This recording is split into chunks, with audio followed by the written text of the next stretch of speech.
Hare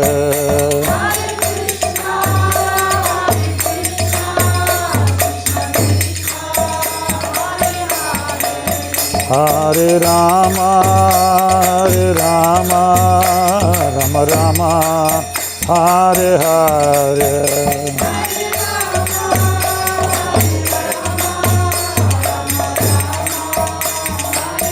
Anitai Gora Hari Bol, Hari Bol, Hari Bol, Hari Bol.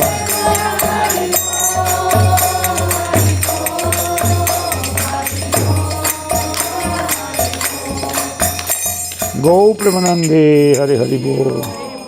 Jai Shri Shri Guru Guranga Dharma Hari Jiv Sundar Ki Jai, Mr. Pashal Bhakti Sundar Gurudev Goswami Maharaj Ki Jai, Mr. Pashal Bhakti Rakshakshidhar Dev Goswami Maharaj Ki Jai, Shri Bhakti Siddhanta Saraswati Goswami Bhagavan Thakur Ki Jai, Shri Rupananda Guru Varga Ki Jai, Shri Harinam Sankirtan Ki Jai, Shri Bhakti Siddhanta Goswami Maharaj Ki Jai, Bhakti Vrinda Ki Jai, Jai Shri Giriraj Govardhan Ki Jai, Tulsi Devi Bhakti Devi Gange Devi Ki Jai, Bhakti Vrinda Ki Jai, Shrimati Bhakti Lalita Devi Ki Jai, all the guests Ki Jai, Harinam Sankirtan Ki Jai, Vijay Raman Prabhu Ki Jai, Makanchur Prabhu Ki Jai, Bhakti Vrinda Ki Jai, Go Premanandi.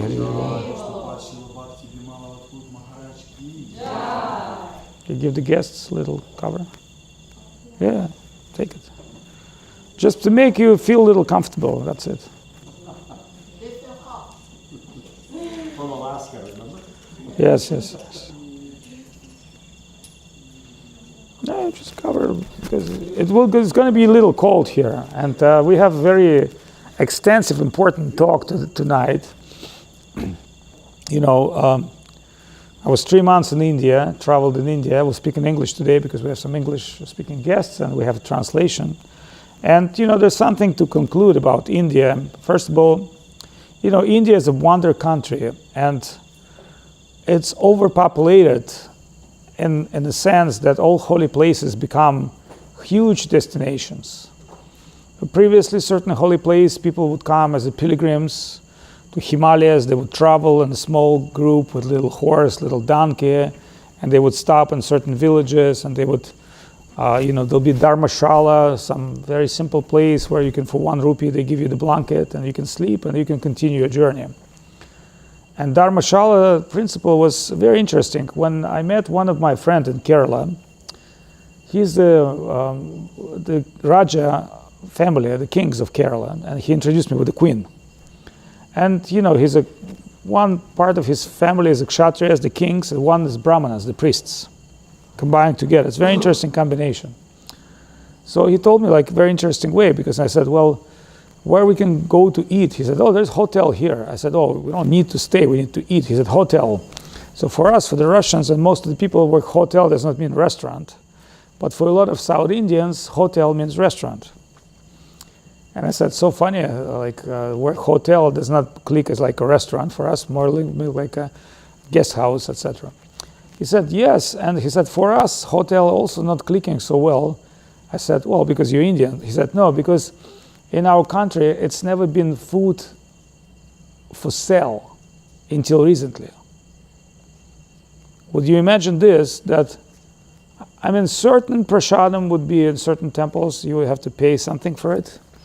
But in general, selling food is considered to be unauspicious and sinful. And opposite of this, annadana, the food distribution, is considered to be the most auspicious, pious, auspicious activity when especially it comes to prasadam, to distribute the spiritual food. And he said, neither hotels where you have to pay or restaurant was not a big part of Indian culture. I said, so how was travel been arranged and those times? He said, well, according to what we understand, every householder who live in a house and means has a property, a cows, a farm or something, or he's working as a worker or creating things or maker, it doesn't really matter. He was supposed to come on the street before he would eat dinner, and he would say, is any hungry people around here? And if he had seeing someone like a traveler or a monk or anybody who would want some eat, he would be, according to his goodwill, invite and feed him first. And then after performing his duty to God, it's considered to be a godly duty to feed other people, then he would take the remnants of prasadam himself, considering that Lord is satisfied with him. And of course, we're talking about ideal situation of ideal world. There's always people try to abuse people. There's always people try to rip you off and try to sell you. It's not that we shouldn't say there was idealistic culture. In every culture, there were some problems. Like for instance, if you really look at the certain scriptures, and not every Indian scripture is about spirituality. Some scriptures are, because remember, the science, the Vedas are called science. So whether the spiritual science or material science or economical science, it's quite an interesting way that when you talk about some science according to social rules, there's one part is called Artha Shastra, is the taxation. And there's very clearly described who's supposed to pay tax, who are not supposed to pay tax. Actually, prostitutes are supposed to pay taxes. And why is that? Because prostitutes paying taxes not because they're bad, it's because they're who's hiring prostitutes. They have to include, you're not just enjoying, you have to pay for it. So then prostitute had to include sales tax in their dealings. And teachers would never pay taxes. Like spiritual people were not supposed to pay taxes. We not supposed to pay taxes. So it's very clearly who are the people who should be taxable. And it happened to be like the grain sellers, the bankers, they're the heavy taxed people. And they would never be allowed to rule, according to Vedas. It said, don't ever allow merchants to rule, because if you will do that, you will ruin your kingdom. Which means to tax people, it's to rule, and that means to rule means to distribute properly the wealth in society. It's quite interesting, actually. So if you look, we never even thought what democracy is. So when you go to Kerala, there was one place where they had theatrical performances. And that theatrical performances near Guruvayur temple, a very famous temple, and it's the birth of Indian drama. It's like a very important Kathakali and, Indian drama. They every day play different stories from Mahabharata, from Krishna stories. And what they said, in this theater, before the stories, there would be comedians who would come up and talk about problems in society and news. They said that comedians could openly criticize the king. Normally, they would call him by some other names, like not directly, like they would figure like big boss or whatever the name would be. But that was the only place where freedom of speech. Because the comedians, they were able to highlight the problems in society and criticize the politicians. And it says when the king or his family would be there, they would not supposed to be a revenge to any, of course there's rules how to do it without giving hardcore offenses. So the temple was not just a place where you worship. The temple was like university where you studied books, where the doctors, the engineers, the musicians, the artists, everything was built around spiritual culture and so-called democracy, because people don't understand what democracy is fully performed in the area of temple. Because it's not belong to you, it belongs to God. Which means in front of God, everybody has equal right, way to perform, way to share, and everyone at that place were supposed to get free food. That was a specific duty. So when you come to spiritual sacred place, there's you don't pay for anything.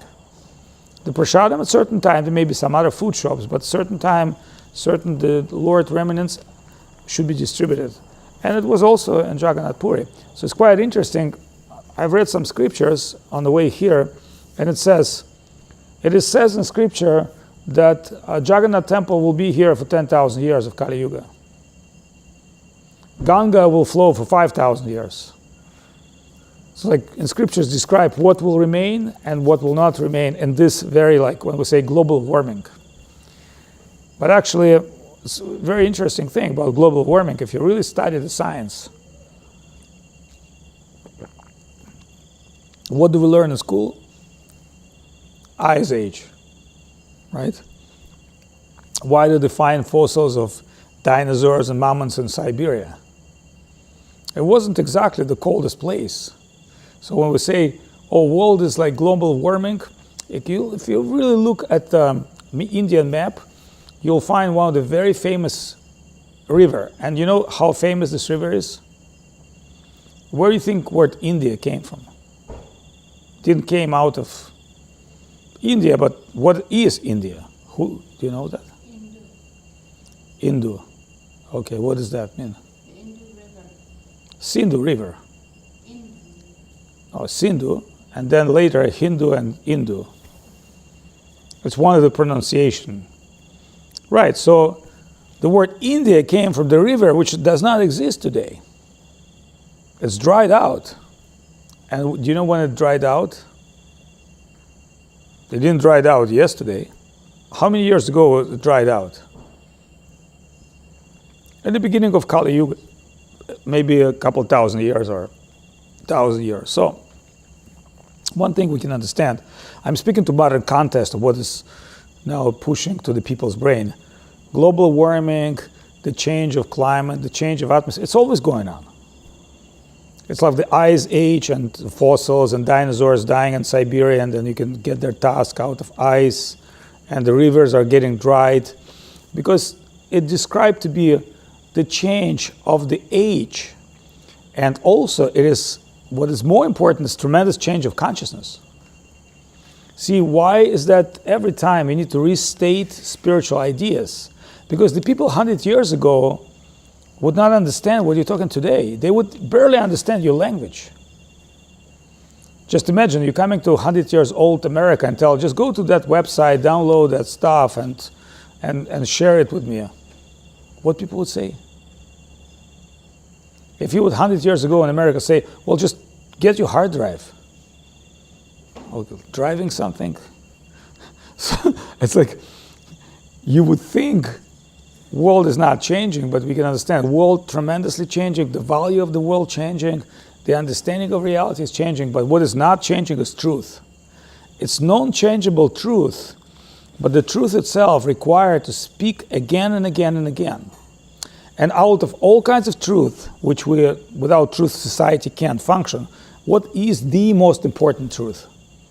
Is a truth which is established supreme position of yourself, who you are really, not who you are now, as a citizen, as a man or gender, who you are really, and what is your relation to supreme truth and to Supreme Lord.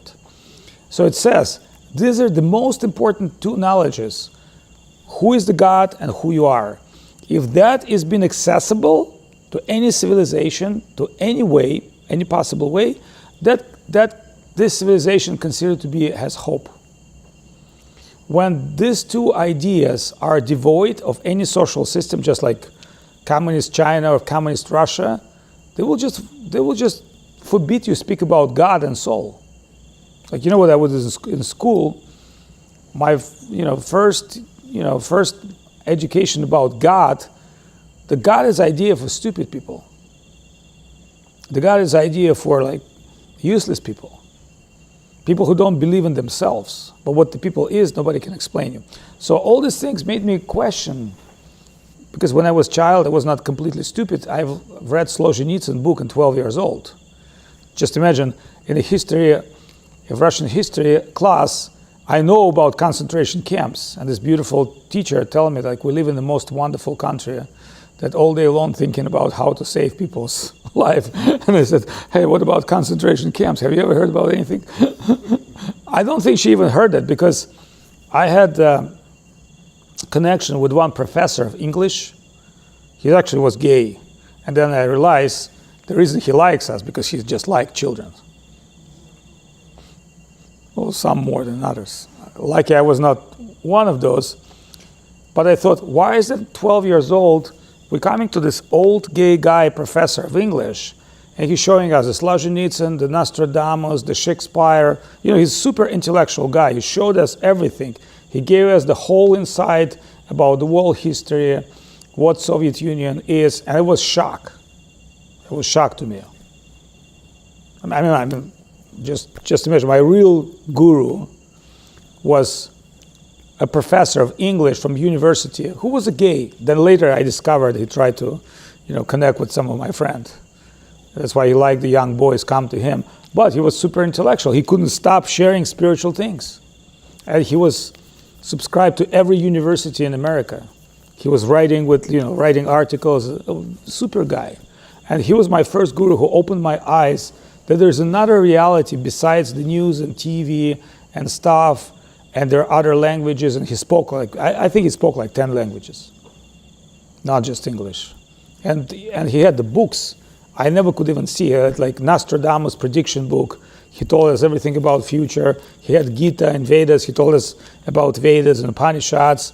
He told us about social system. He told us about European culture. So we used to after class, we'd go to him and he would give us tea and give us 3-hour talk about reality of this world. And then my wake up was hey, that's not the world I've seen with my external senses and newspaper and news. It's not even the world my father and mother tell me to. Then that's where some of my doubts came that, hey, there's some knowledges there beyond what you can show up in general reality. You have to go deeper.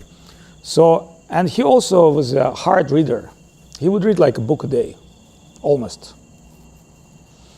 You can see the books on his table, he read them, probably at nighttime.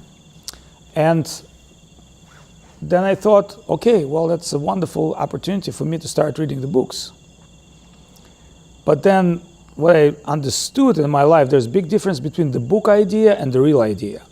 So when I came from times to India first time, I could not believe to my physical eyes how much the real expectation of India and my internal idealistic expectation did match. My thinking was I'm coming to Vrindavan, the land of Krishna, and here two stoned, Indians with auto rickshaw. They're trying to rip me off from the train, and then they understand I'm kind of cool young guy as them. They say, okay, don't worry, okay, pay us as you can. Well, let's smoke and let's drive to Vrindavan. So I happened to meet all these two guides, and they took me everywhere, and they couldn't find my guru ashram. Because he said, what's your ashram? What's your ashram? I told him, Chaitanya Saraswat Mat. But I didn't know, that time our gurus didn't have ashram. They finally brought me to, after driving around over in the Vrindavan, asking me people, they brought me to empty piece of land with a sign. I thought well, I thought my guru lives in India. And all I've heard from Hare Krishna Vrindavan, so he must have something in Vrindavan besides address in the book. It was address in the book. And then people explained to me, oh, you need to go, really, if you want your guru, you have to go to Navadvip. It's about 3,000 kilometers. I said so I missed my target, about 3,000 kilometers. What do I do? Just get a train. Then I went to train station, I bought a train ticket, and I happened to get into the worst train in my life. And you know what's the name of this worst train? Tufan Express. It stops on every stop and waiting for 10, 15, 20 minutes, 30 minutes, 1 hour. Because I thought, well, why do I have to come back 2 hours to Delhi if I can just get train from Mathura to Kolkata? And that happened to be Tufan Express. And I've been sitting with about 50 people, I'm telling you, 50 people and 6-seater place, hanging myself with ropes and things. And if you want to really go to bathroom, you have to walk in between heads because it's like this. It's just that many people jam in one compound. And if you really want to go to bathroom, it will take you about 30, 40 minutes, also moving, you're going to fall on people, and about 20 minutes back. On people, wait till they come, and then wait the bathroom is, and that was something, how many hours? 38 hours. Instead of 12, 16 hours, it's you almost 2 to 3 days, jail with 50 people in the same way that just look at you.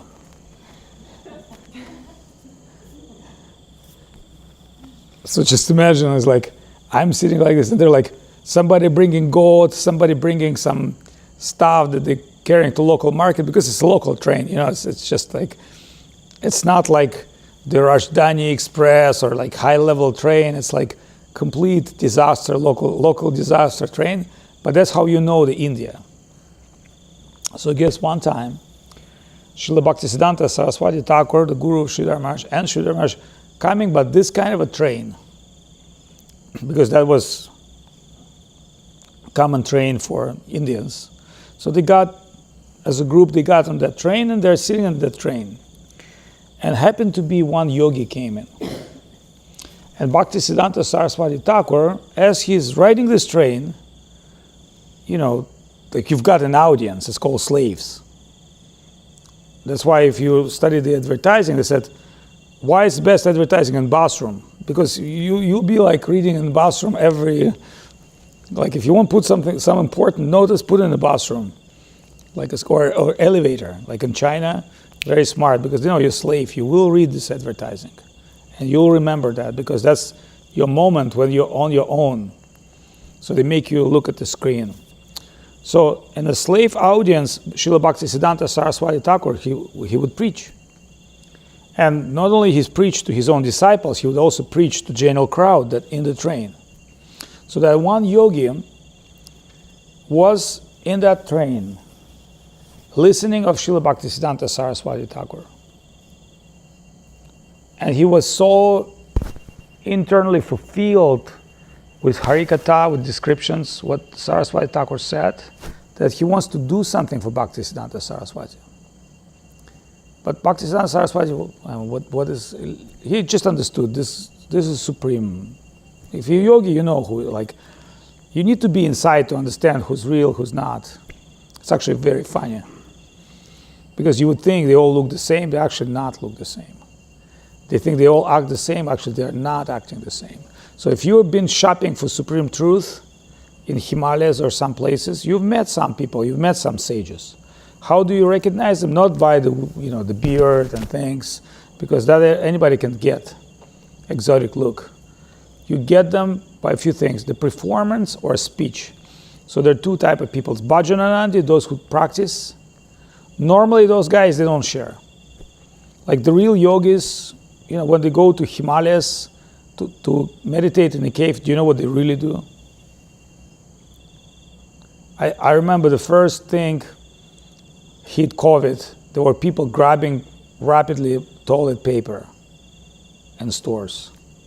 They were just buying food and toilet paper, like rolls and rolls of toilet paper. It's like, hey. But you think like the real true yogi, he will go to meditate in Himalayas. What do you think he's going to carry with him? Well, you would say, for normal being, you're probably going to need to have a blanket or something, right? If you're like half brain, you can't live without water. You need a water pot, little blanket, little water pot, little stick. But the more important thing is like you need to have some food. Without food, you cannot survive no matter where you are. But that is not required for the yogi. So if you really look at the real mystic yogi who's going to meditate, he does not need blanket, because through pranayama sadhana, he will raise heat and elements in his body. It's very simply done. He has a specific mantra to conquer thirst and hunger. It's an interesting startup in Finland. They're producing food from oxygen. It's actually done by pranayama in mystic yoga. But so think of this advanced yogi carrying none of this, coming to the cave, and when you say levitation, it's not like big deal for yoga. It just, when you become lighter than light and just make you've reached that stage. It's only described in scriptures. By doing this, you reach this. By doing this, you reach this. By learning this mantra, you'll stop all the hunger. By doing this sadhana, you don't need food. By doing this sadhana, you don't need water. By doing this, by doing that. But end of this whole mystic yoga, you know what is the process? You'll see 2 fingers, Vishnu in your heart. You'll really see it if you're lucky. Like you see God in your heart. The whole thing. But when you have devotee, like real devotee of Krishna, God is in his tongue. Holy name is in his tongue.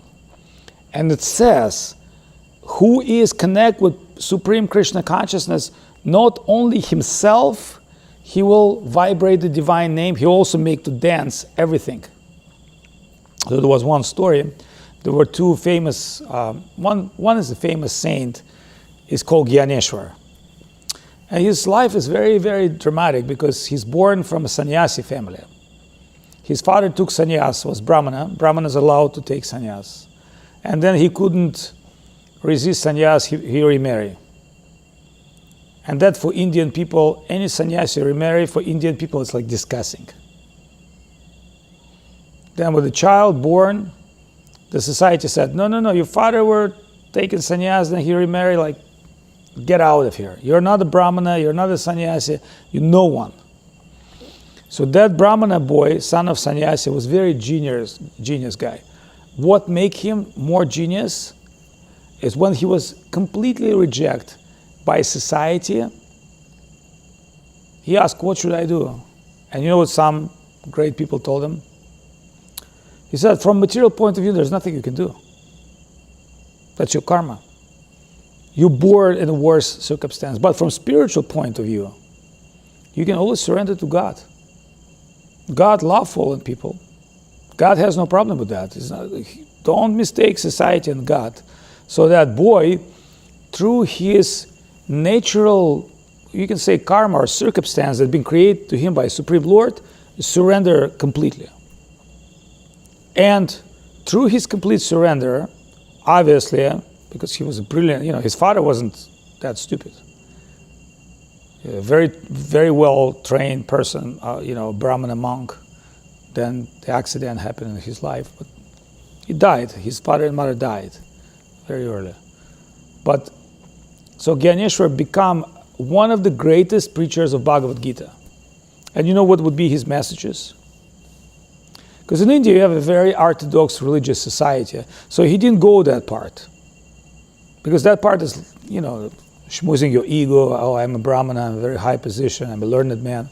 But because he had nothing, he had to only preach about the most important things, like devotional service, everyone is equal to the Lord, the Atma, the relationship between Atma and Paramatma, because he grasped that part, because he was not qualified from any material position, so he had to speak the highest things. So he became the highest recognized saint.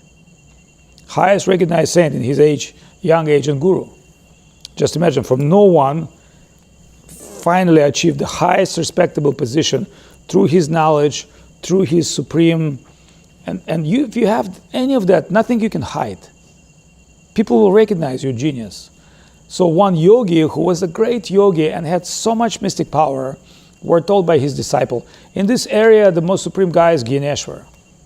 And he just preached about surrender to Krishna and chant his name. And you are a great mystic yogi, you went through so many stages of transformation and realization. So, and you're also teaching that to people. But the Gyaneshwar, he explained that none of it is matter. Then you have to go and punish this boy. You have to prove him that the Vedas and the mystic yoga and the knowledge and the practice, that's what needs to carry one on to the highest platform. Otherwise, just, anybody can imitate surrender to God. See, that's another thing, because it's so easy. You surrender to God, you pray to God, you chant his name, and he will accept you. Then why God giving all this yoga? Well, all the sages live for thousands of years. Why they meditate? Why they levitate? Why they do so many ascetic things? When none of that is important. No, first of all, none of that is important in this age of Kali that we live. For other times it was important. And second of all, it says in Bhagavad Gita very clearly that so many apichet sarva siddhanam, there's so many siddhas, the perfect souls, and out of them rarely you can find one devotee. It's not like every yoga is worshipping the murti of the Lord and doing some, sadhana, but does not mean that he has pure devotion. Because his devotion to achieve perfection. And pure devotee does not care about himself. He only cares about satisfy Lord. So they told to that yogi, yeah, you have to defeat this boy. Then Yogi said, well, how do I appear in front of him? Then he had an idea. Okay, I will drive tiger, because through my mystic yoga I can conquer mind of animals as well. And I will appear to him riding a tiger. Everybody knows what tiger is. But with my mystic power and with my power of my mind, I will make this tiger like a cat, like a pussy cat, and he will carry me. And all his disciples like, wow, great idea. You know, just riding a tiger, it would be like a huge Instagram, Facebook promotion. So think of this guy like Yogi with his like power, sitting on the tiger, riding a tiger and going towards Gyaneshwar place, his ashram. And there's like his followers, you know, like looking like Yogi with like dandas and sticks and like smashing ashes, they're with serious faces like, our guru's riding a tiger, you know, what are you staying, prick? You come with us and see him. So they're all coming with a big group. And one thing about India, if you just do any kind of mystic like this, you know, you get like 1,000 viewers immediately. And what to think about like real guy with beard, like in Rudrakshas and, you know, big hair and dreadlocks, an old guy, you know, Yogi with all the mystical things, riding a tiger, and, you know, there's a bunch of people follow him. Of course, within very short time, it was like thousands of people. And they don't even know what happened. There's like a tiger, guy, dragon, they don't even know where it's a normal thing. It's a human subconsciousness. So they all come to Gyaneshwar. And some people ran ahead. So some people ran ahead and said, Gyaneshwar, this yogi guy with 1,000 people coming to see you, and he wants to defeat all your spiritual ideas. He wants to show that what you're preaching is superficial. And Gyaneshwar said, and why are you so afraid? You know, and he said, well, the reason we're afraid, he's riding a tiger and he has like thousands of people follow him. You know, it's not, so he's not just, maybe you can talk to him philosophy, but the guy riding a tiger, there's nothing you can do with that. You know, you can't argue language because he has to show you what power he has. Gyaneshwar said, okay, but Supreme Lord not only in tiger, Supreme Lord is everywhere. At that time, he was sitting on a brick wall. And he said, if it is will of Supreme Lord that this yogi can move the tiger, which obviously happened through will of Supreme Lord, then that will of Supreme Lord that this wall can move. And as he said this, that piece of wall started moving. So at one point, there's a guy riding a tiger, but from another point, there's a young boy, a young man, with his praying mode sitting on the brick wall, and that piece of stone moving towards the tiger. And the guy is very proud, like, hey. And somebody's telling like, they're also coming to see you. He said, so what? He said, the Gyaneshwar is coming on the wall. So that's where you measure the mystic power and the surrender. So when Gyaneshwar came to him, he wasn't trying to defeat this guy and make him look miserable and show him I'm supreme. He just started doing kirtan and glorifying Supreme Lord. And the end of this story, this yogi heart was touched because he's also trying to achieve the Supreme Lord. And he said, yes, in modern age, the very few guys can become like me. And I've been trying so hard. But just chanting holy names of Krishna, glorifying the Lord, sharing prasadam, sharing the love and heart, this is the proper religion of the age of Kali. So that not only that yogi was defeated, he wasn't really defeated. He just explained. He said, yes, you're right. What you're preaching it's for thousands. What I do, maybe for me and a couple of my buddies, you know, who was qualified. So that yogi in a train, when he, just like that yogi, relies of Bhakti Siddhanta Saraswati, incredible heart and incredible message, he said, Guruji, can I do something for you? And Guruji said, no, it's okay. I'm just riding the train. But one brahmachari nearby said like, I think we've been really very hungry. We didn't have even breakfast because you can't even get out of the train. It's so packed. And this yogi said, oh, what would you like to eat? He said, like, I really would love right now, like it's cold and Vrindavan Parikrama, we're coming back. I really would like to have some hot halava. Halava is like sweet, hot. And this yogi like smiling and he's like sticking his hand in the window and bringing him halava. He's taking in the window, giving another guy halava, sticking and giving everybody food. In front of Bhaktisiddhanta Saraswati, in front of Guru Maharaj that said this story, it's in his archive. And then, realizing he just disclosed himself to too many people, he stepped out of train on the next train station. Probably continue flying or something, God knows.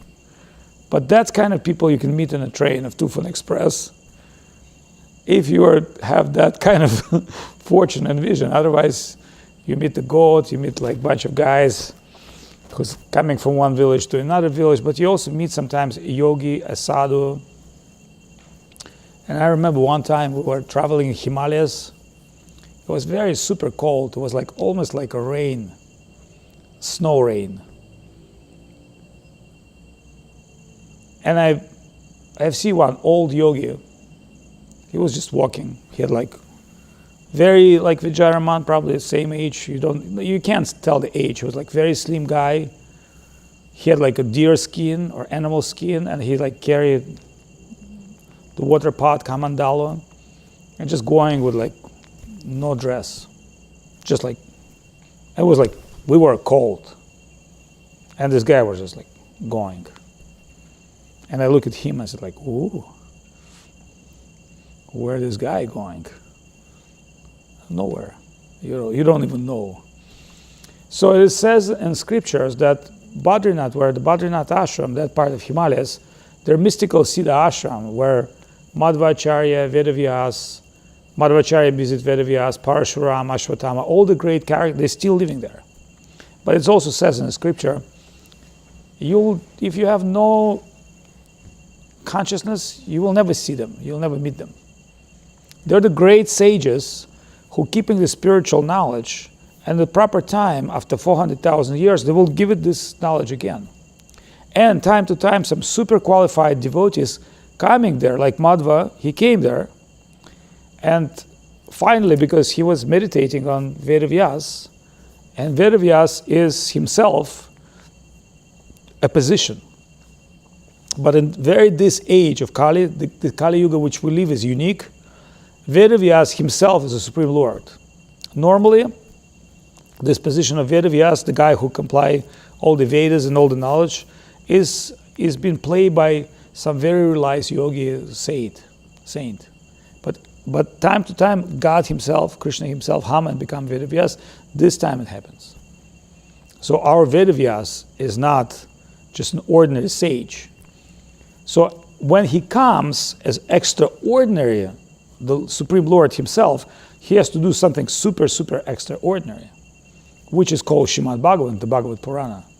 That's considered to be extraordinary. How extraordinary it is? Because the part of Bhagavad Purana exists on higher planets. Actually, many scriptures, many Vedas exist in higher planets. And there's not a short story to highlight what they are. They're Vedas personified. So once sage Narada traveled to some heavenly planets, because he can travel as he wants, spiritual world, material world. So he enters some unknown planes, plane of consciousness, a planet, you can say environment, which he met the most beautiful people. He never could believe such a beautiful people can exist. Incredibly beautiful women, men, but all of them were invalid. Somebody had no arm, somebody had half head. And he said, like, I'm entering heaven where should not be any suffering and disease.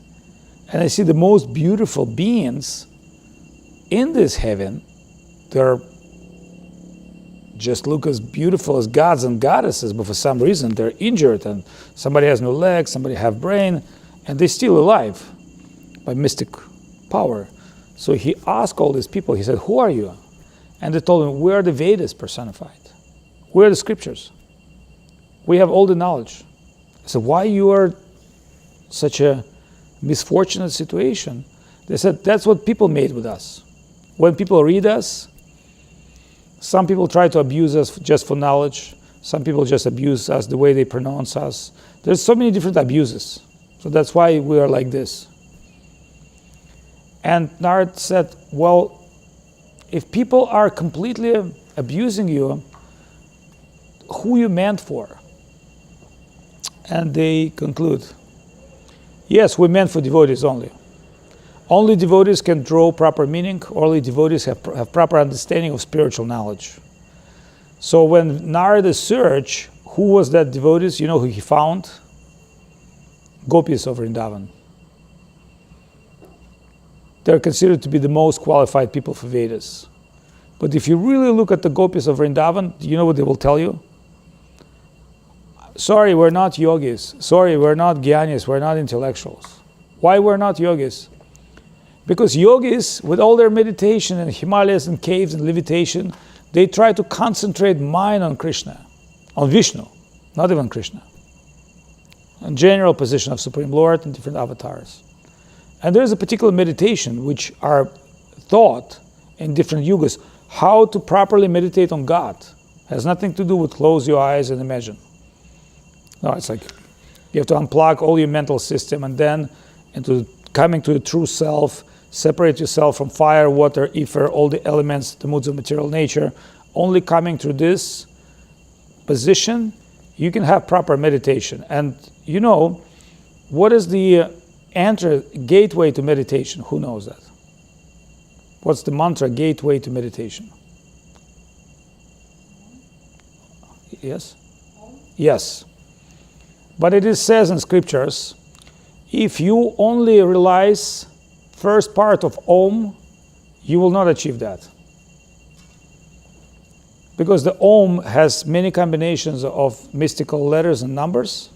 So if you're not fully realizing the last sentence of that mantra, Om, because some people say Aum, there are different ways. But it says in scriptures, if you're only realizing first part of that meditation, that will never get you above spiritual reality. You will get within sattva guna. Just chanting that mantra does not make you immediately realize. Through mystic yoga, you have to realize complete. Purnam, Om Purnam, Adam Purnam. You realize complete meaning of that. If you have only partial meaning, you're not successful in to see Lord in your heart. Yes, you might be great sage, great yogi, but you will not get final result. That's why all these spiritual practices which people whimsically trying to do and they're trying to promote to other people, the meditation of this or meditation of that, that's like superficial, because you need to be super realized person to be able to complete even the mantra, one simple mantra, Om. That's why it says, yes, it's the proper mantra, but unfortunately in Kali Yuga nobody can chant it. So, which is wonderful. So then what do the gopis say? They say, we cannot concentrate on Krishna. Our problem is we can forget Krishna. You as a yogi trying to meditate on Krishna and you're not getting full success. Our problem is this, we cannot forget Krishna. Like we go to sleep, we're thinking only of Krishna. When we wake up, we only think of Krishna. When we're in the same room with our husband, we cannot think of our husband, we can think about Krishna only. That is the problem. And that's why we're not yogi, I'm sorry. We have a little different problem. The yogis try to remember God, man manab, bhavamad bhakto. And us, it's different. We can't forget Krishna. That's how deep Krishna stays in our heart. Then you can understand why yogis cannot properly worship Krishna and why gopis, what do they really want to do? They want to beat Krishna. As gopi thinking, like, if we find this Krishna, we're going to beat him. We're going to grab sticks and beat his ass.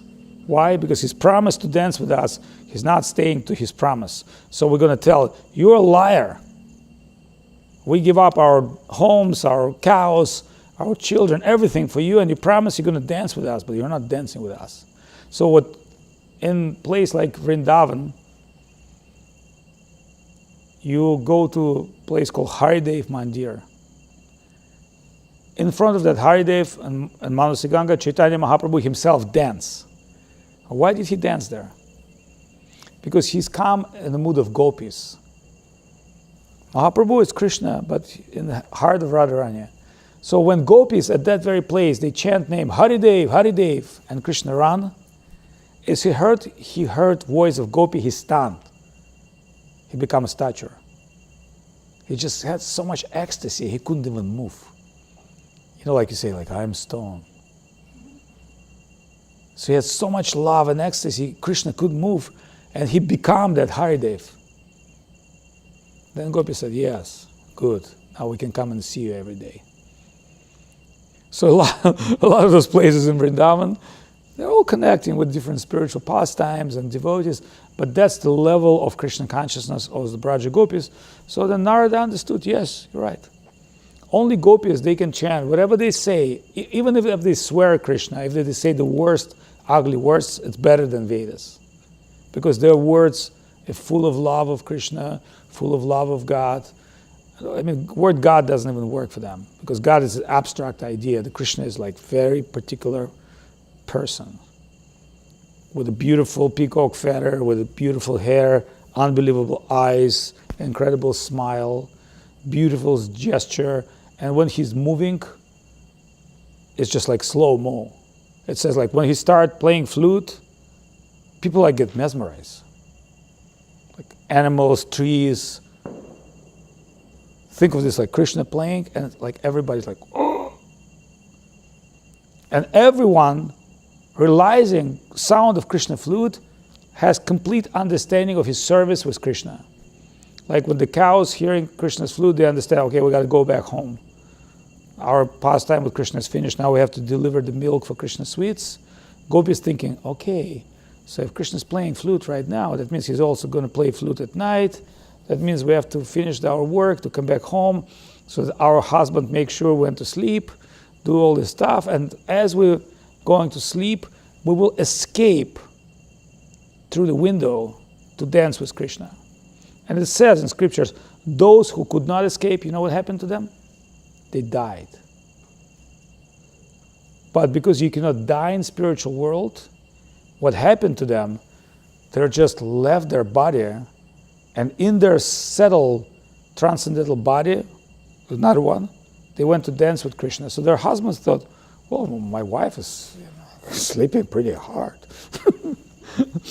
But what happened was, like, they had such an intensive desire to enjoy dance with Krishna that they vanish.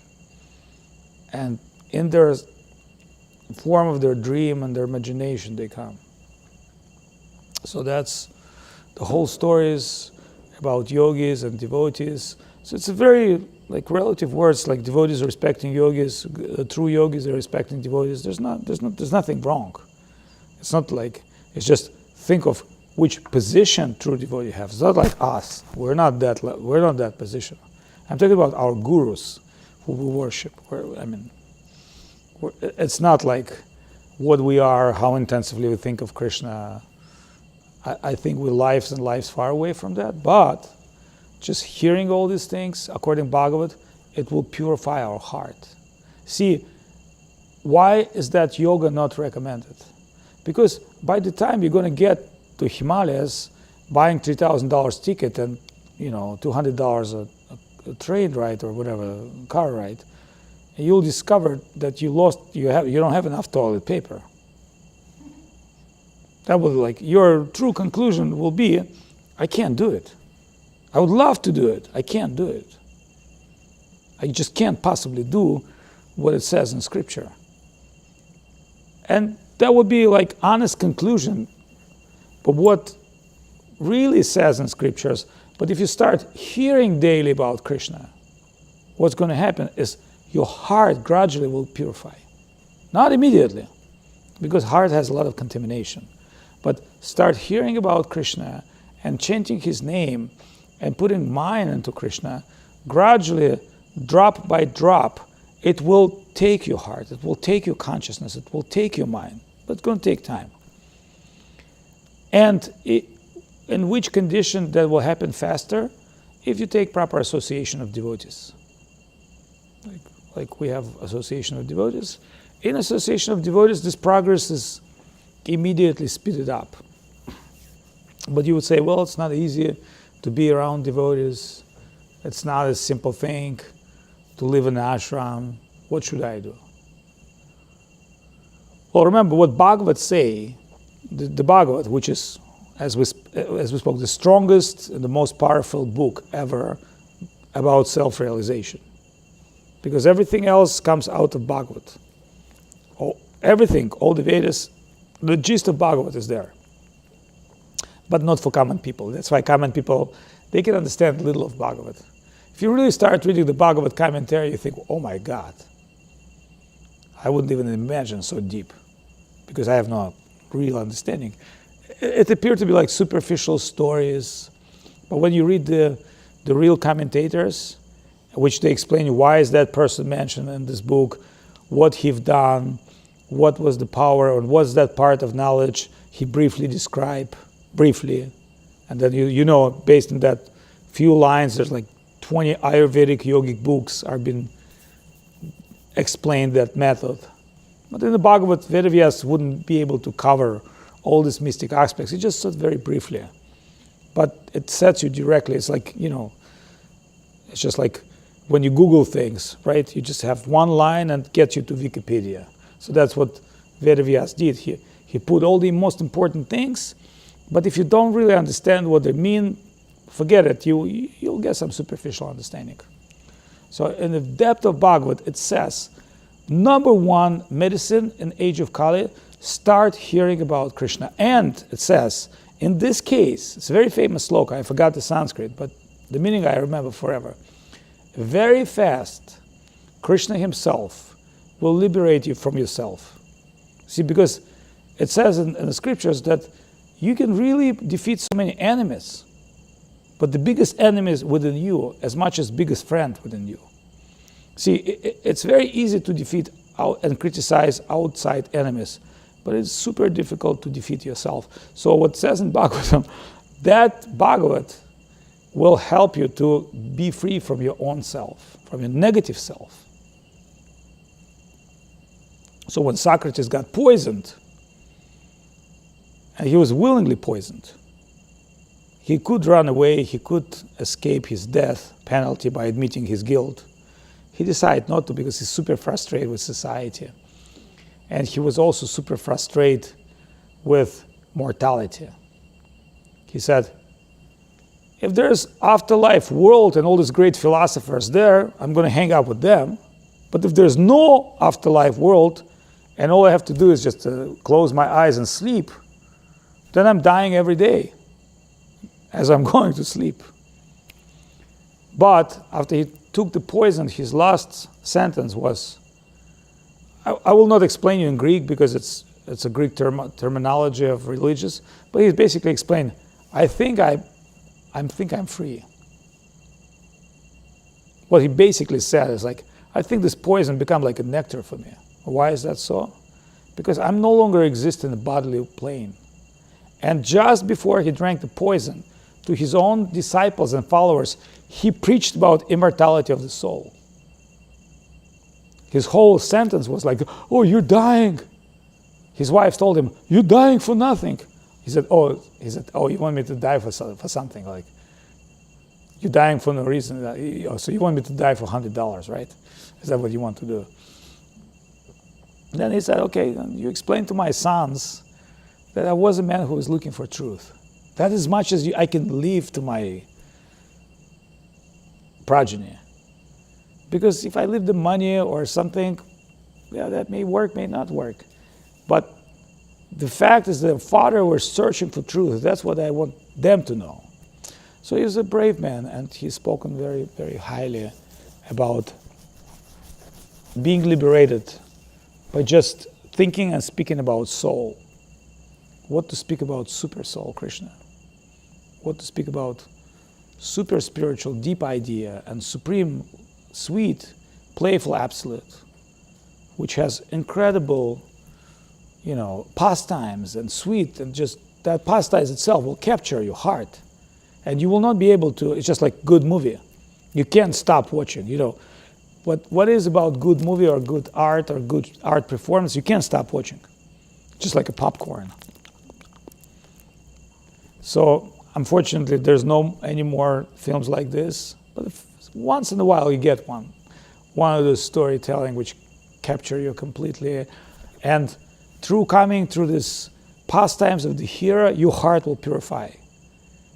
At a certain point, you will lie. At a certain point, you will smile. At a certain point, you will cry, because that's the called storytelling, the power of storytelling. That's why stories are so powerful. So Krishna is number one storyteller. Who's better than storyteller than God? Who's better writer of our own destiny, right? We never know what our destiny will be like. So Krishna is also, through his karma, making a beautiful life story for every one of us to conquer and to finally realize. Otherwise, one thing I like about our Guru Govinda Maharaj, he was never expect dealing with bunch of perfect or bunch of rich. Everybody likes somebody who give you donation. But when I always look at our crowd, there would be a guy like this time to time from, a businessman from Czech Republic or some devotees. Normally it's like old babushka that collect money all day and believe in the guru.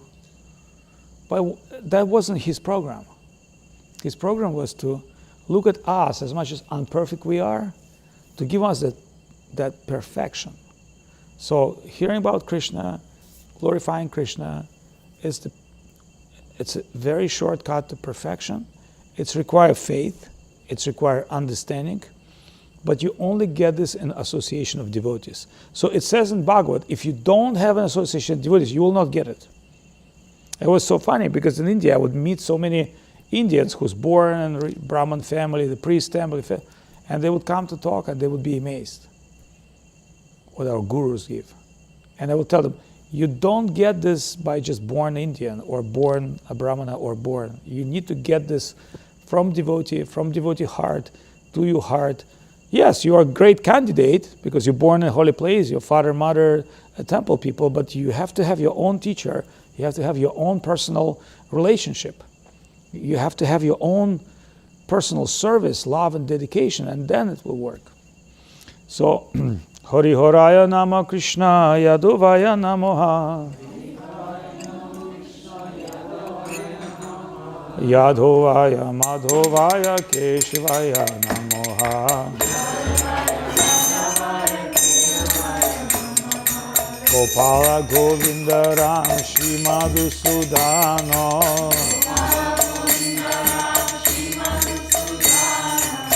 Gopal Govinda Ram Shri Madhusudano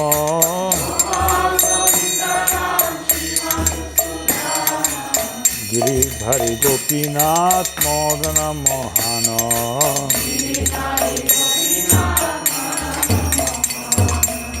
Chaitanya Nityananda Shri Advaita Chandra Radhara Shivasadi Gaura Bhakta Vrinda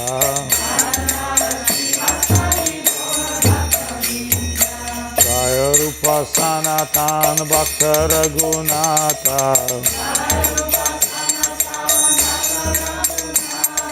Shri Jiva Gopala Bhatta Das Raghunatha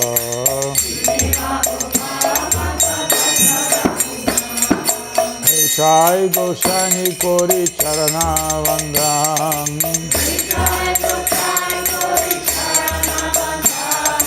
Jaha Hoite Durgana Shobishta Puran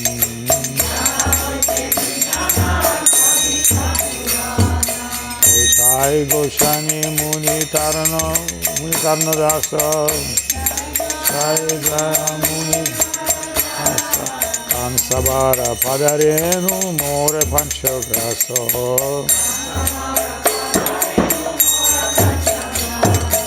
Andro Chorana Sebe Bhakta Sone Baso. Oh, Janmane Janmana Moro E Apilaso.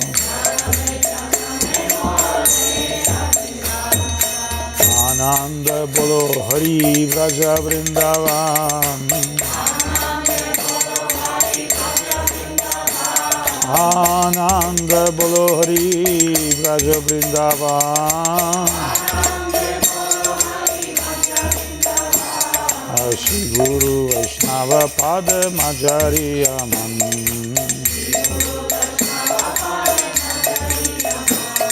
Shri Guru Vaishnava Pad Padma Koriyasho. Harinam Sankirtan Kohe Narottama Daso.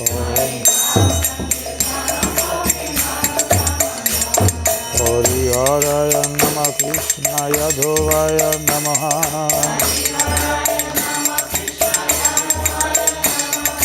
Yadhovaya Madhovaya Keshivaya Namaha.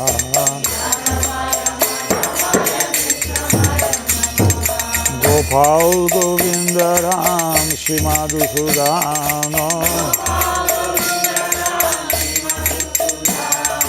Giridhari Gopinath Modano Mohano.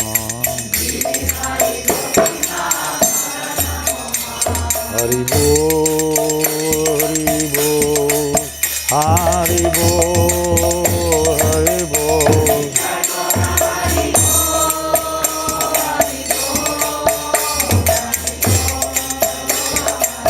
Anitai Gora Haribo, Haribo, Haribo, Haribo.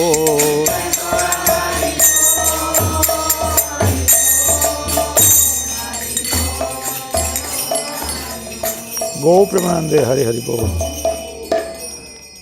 Thanks to you and Bhakti Lalita Devi, so that I had an opportunity to speak in English directly, because I've been preaching many years in different languages, but English is not my first language, and I have difficulty to express myself in English. I can do much better in Russian as well, but I think it's important for us to share all these things on the language which has basically been, English has been developed by Becker,